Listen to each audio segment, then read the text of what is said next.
बहुत पुरानी बात है। एक जंगल में एक गुरुकुल था जिसमें बहुत सारे बच्चे पढ़ने आते थे।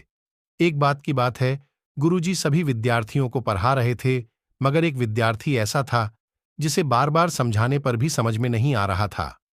गुरुजी को बहुत तेज से गुस्सा आया और उन्होंने उस विद्यार्थी से कहा, जरा अपनी हथेली तो दिखाओ बेटा। विद्यार्थी ने हथेली तो दिखाओ बेटा। विद्यार्थी ने हथेली गुरुजी के आगे कर दी।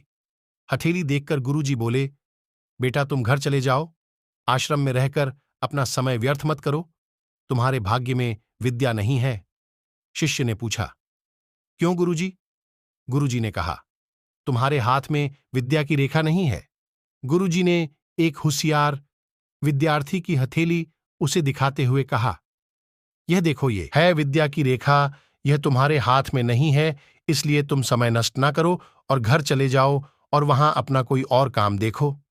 यह सुनने के बाद उस विद्यार्थी ने अपनी जेब से एक चाकू निकाला, जिसका प्रयोग वह रोज सुबह अपनी दातुन काटने के लिए करता था। उस चाकू से उसने अपनी हाथ में एक गहरी लकीर बना दी। हाथ में खून बहने लगा। तब वह गुरुजी से बोला, मैंने अपने हाथ में विद्या की रेखा बना ली है गुरुजी।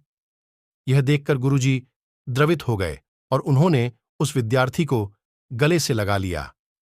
गुरुजी बोले, बेटा, तुम्हें विद्या सीखने से कोई ताकत नहीं रोक सकती है। दृढ़ निश्चय और परिश्रम हाथ की रेखाओं को ही बदल देती है। दोस्तों, वह विद्यार्थी आगे चलकर महर्षि पाणिनि के नाम से प्रसिद्ध हुए, जिसने विश्व अपने हाथ में विद्या की रेखा बना ली है गुरुजी। यह देखकर गुरुजी द्रवित हो गए और उन्होंने उस विद्यार्थी को गले से लगा लिया। गुरुजी बोले, बेटा, तुम्हें विद्या सीखने से कोई ताकत नहीं रोक सकती है। दृढ़ निश्चय और परिश्रम हाथ की रेखाओं को ही बदल देती है। दोस्तों, वह विद्यार्थी आगे चलकर महर्षि पाणिनि के नाम से प्रसिद्ध हुए, जिसने विश्व अपने हाथ में विद्या की रेखा बना ली है गुरुजी। यह देखकर गुरुजी द्रवित हो गए और उन्होंने उस विद्यार्थी को गले से लगा लिया।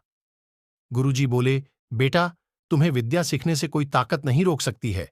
दृढ़ निश्चय और परिश्रम हाथ की रेखाओं को ही बदल देती है। दोस्तों, वह विद्यार्थी आगे चलकर महर्षि पाणिनि के नाम से प्रसिद्ध हुए, जिसने विश्व प्रसिद्ध व्याकरण अष्टाध्यायी की रचना की है। इतनी सदियां बीत जाने के बाद भी आज 2700 वर्षों बाद भी विश्व की किसी भी भाषा में ऐसा उत्कृष्ट और पूर्ण व्याख्या का ग्रंथ अब तक नहीं बना।